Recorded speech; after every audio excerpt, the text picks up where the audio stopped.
Honestly, I don't have that much to say about this movie because it's one of those you just gotta watch it.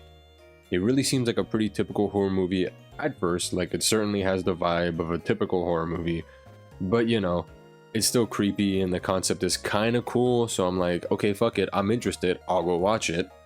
Then you start watching it and you're like, okay, I'm into it, like let's see what happens next. It's like a pretty relatively usual start, nothing out of the ordinary, creepy, like creepy sounds, darkness, expectation subversion, possible even probable murdering, all that good shit. And you're probably telling yourself, all right, this is pretty good, I can't wait to find out more. And then the movie basically fucking restarts halfway through, like as soon as you get to the juicy part type of shit, and you're just there like, okay. I feel like it's really that middle segment that will make or break this movie for a lot of people. Because for the most part, it's a good horror movie that takes pretty interesting turns, and it actually makes you care for these characters, or character really. Even though honestly she's just dumb or too nice. I'll say too nice. Either way, she could have went about it multiple different ways. But I will give her this. This is one of the few movies where it's not really her fault. I appreciate how the character actually made some sensible decisions, and it just didn't really work out because people around her are just fucking assholes. Like, I don't know what kind of bullshit ass people she was dealing with, but she's alright. It's not really her fault. I personally did not mind the very jarring jump to another character. Spoilers, I guess. Because it provided a lot more information on what's happening in the house, and it does it in a very interesting way that honestly doesn't really feel forced. It feels like there's barely any, like, the audience is dumb, so let's spell that out for them type of exposition dump throughout the movie. And you just kind of have to piece it together for the most part. So having that middle section is kind of necessary. And anyways, things kind of come back to how they were like 2/3 into the movie, so it really isn't that bad. Is the middle part of the movie super enjoyable? It's alright. The character is just like polar opposite of the character that you were with literally like 15 minutes prior.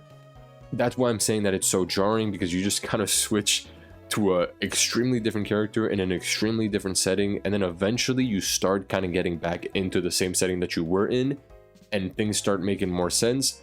But just at the beginning, the movie might lose you at that very moment. That is when I feel like a lot of people will simply just be lost.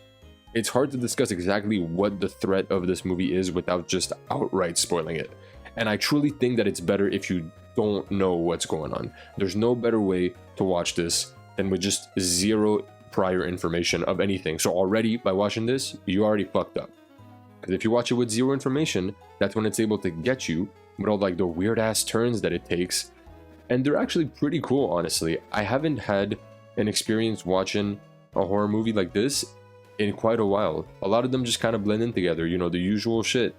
And even if they do off the wall type of horror, like a monster that's just completely like you can't even fathom what you're looking at. If the entire structure around the movie is just kind of just simple, going from point A to point B to point C, like it doesn't get repetitive, but it's like, okay, how many times are we going to do the same type of horror? I feel like a lot of other genres just kind of dive into different ways of storytelling. I feel like horror sometimes it wants to stick to the same type of storytelling, and when it goes off the rails, it really goes off the rails. And I wouldn't say this goes like crazy off the rails, but enough for me to still think about it even after having seen it like 3 weeks ago, even a month ago. I'm gonna give Barbarian a grade of 8. It's just one of those you love it or you hate it type of movies, because it's just strange, it's creepy. Like, yes, like I said, it's creepy and whatever, but it's mostly just strange. And if you're into it, then you'll like it, like I did. But otherwise, you'll probably just tune out relatively early on.